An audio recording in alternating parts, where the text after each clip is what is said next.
Just as pollen becomes a passenger riding the wind's coattails, a spirit too can travel great distances.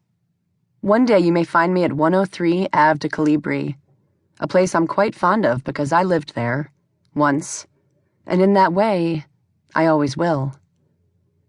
I've watched people come and go, tearing down the stables where beloved horses lived.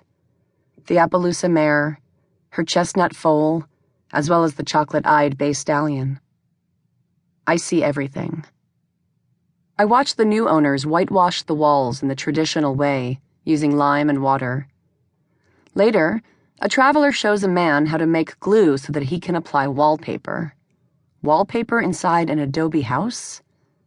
Don't forget the turpentine, he warns. Turpentine is an insecticide. The fumes are terrible, and anyone who sleeps in that room is plagued with bad dreams. Time is fluid, flowing both ways. Some years later, the wallpaper comes down, and others paint the rooms sky blue. Still others think red walls are a good idea, but not for long, and they argue about color, but actually they are arguing about something much deeper than paint, and come apart, sell the house, and then move. The latest is diamond plaster, a mixture of white clay, ochre pigment, and crushed mother of pearl.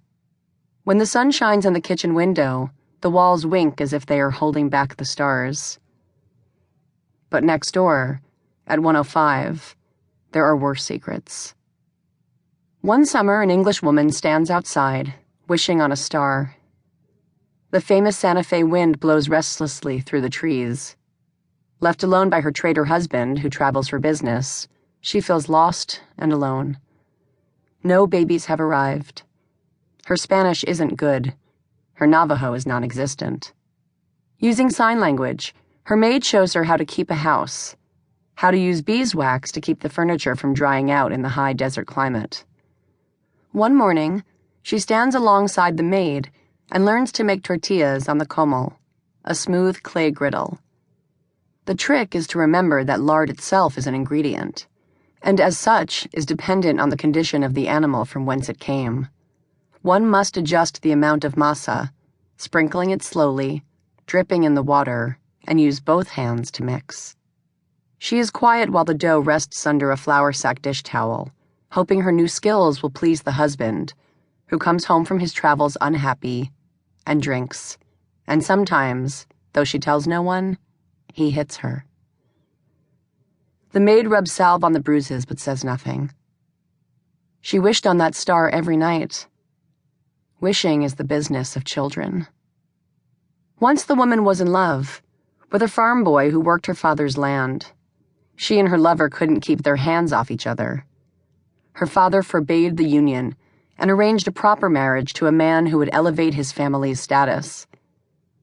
The newlyweds took a boat all the way from England, over that rolling sea, and then a train through the dust, only to arrive here to what the woman called a mud hut. She cried. This so-called town was overrun with gamblers and drunks, Spanish men fond of harassing women, native men who looked so frighteningly different that the farthest she ventured was the estable, or the stable, where the horses were kept.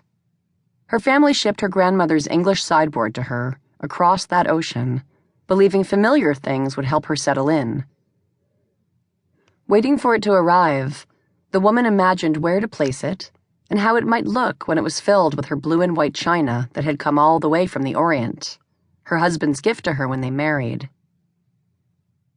To keep listening to this audiobook, I've left you a link in the description so you can do it, at no cost thanks to Audible's 30-day free trial.